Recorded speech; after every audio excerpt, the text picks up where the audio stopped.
So one thing to note about these two things is that they're inverses of each other. Okay, if you were to plug g into f of x like this, then take the function f of x, e to the power of x, but instead of your x here, you're putting g in its place.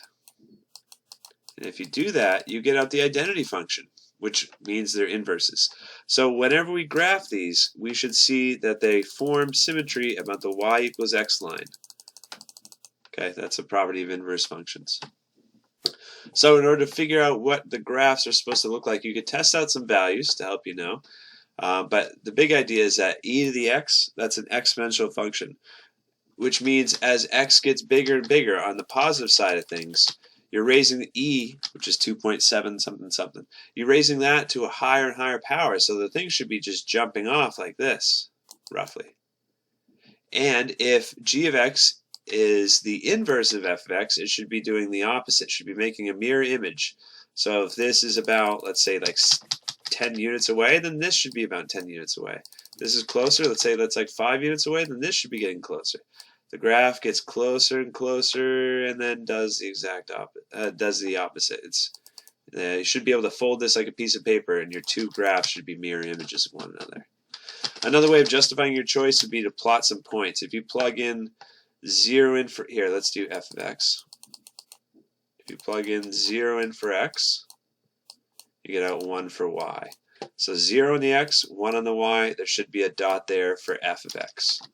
And if you do the same for g of x, you can't plug in 0 because you get something undefined. It has a vertical asymptote.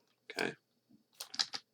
So my first sketch was pretty off because I forgot about the vertical asymptote for a logarithm.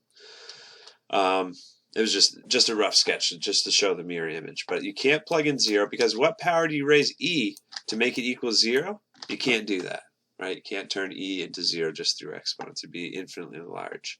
So here, let's do this with a different color. So we know it's going to have a vertical asymptote at x equals 0, so it should look something like that. But if you plug in 1 in for x, that's something we can solve. If you plug in 1 in for x, what power do you raise e to make it equal 1? You raise e to the 0 power.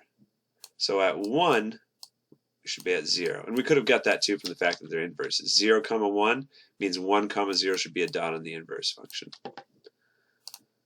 And then maybe a few more points. Let's plug in 2. You should get out e to the 2nd, which is roughly...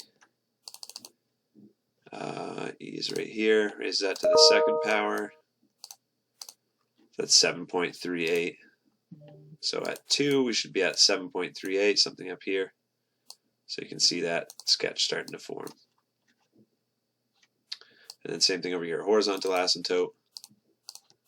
And then this, oops. You can keep plugging in points, but for a logarithmic graph, it eventually levels off. So if you keep plugging in points, you'll see they keep getting smaller and smaller.